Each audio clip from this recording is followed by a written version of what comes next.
So to start with, OKR for project managers. All right.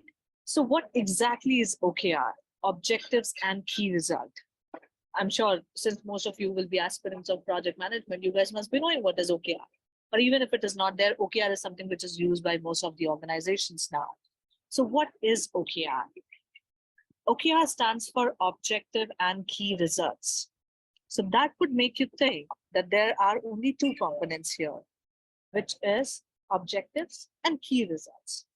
But in fact, there are three components in OKR. The first one is objective, second one is key results, and the third one is initiative. So what is an objective? So an objective describes something that we would like to achieve in the future. It sets the direction for your organization or team. You can think it as a destination in your map. So the objective is going to set that destination for you in your organization. And it is very important that an objective is easy to understand, memorable and inspiring. So objectives here are a great tool to communicate across the organization, what everyone is working on. For that reason, objectives shouldn't contain technical jargons, and they also shouldn't contain a metric. So for example, let's take an example of an objective. It can be our customers are the happiest they've ever been. This is an objective for me, right? Any of the projects, like I have been working on most of the projects, and it is an objective for me. Now comes the second part, which is the key result. So the key result are all the results that needs to be achieved in order to get to your objective. In reality, key results are basically two things. First is qualitative objectives that can be a bit ambiguous. So you need key results to quantify those objectives and make them specific. For example, let's say that let's say an organization is a top place to work in the US.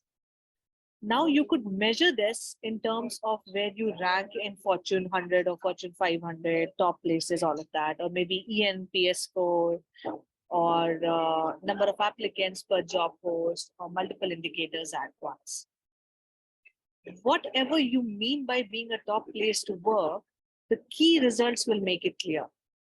So if your objective is that you want to be at the top or in your organization, maybe in Fortune 500, this is your objective. Your key result will be what exactly is going to make it happen. Okay. So key result will help you measure progress towards your objective. All right. So a key result must always contain a metric, including a start and a target value.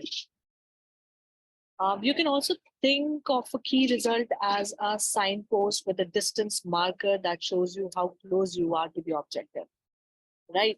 Remember, the objective was the destination of the map, and key result is that the pointer, so you guys see it in the Google map, that pointer, that is your key result. It gives you that you are 10 kilometers away from the destination, you're 5 kilometers away from the destination, you are 2 kilometers away from the destination. So it has to always have a metric in it. So this is what the key result is.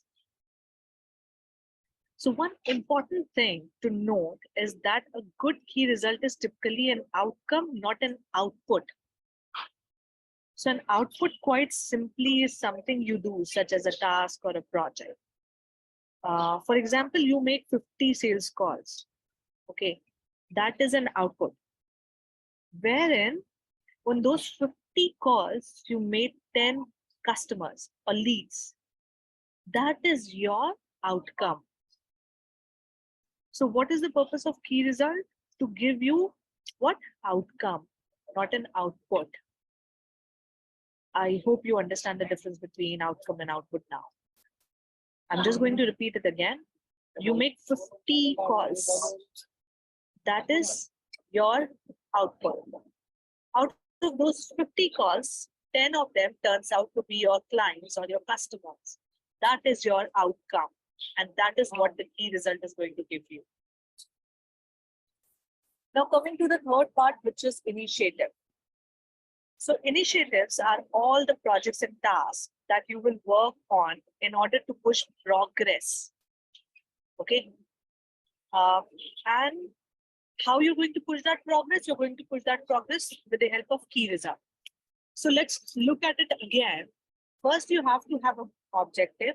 Then you will have the key result to get to that objective. And then you have initiative, which is nothing but that is going to push you towards that objective. So all three of them are linked together. Now you can take the example of initiative as you hire 2 other support agents, a support engineer to make sure that whatever calls you have made, those 50 calls, that are turning out to be a lead. So I hope you guys have a clear understanding of what exactly is OKR now, objectives and key results. And as I said, OKR is not just objective and key result, it is objective, key results, and initiatives.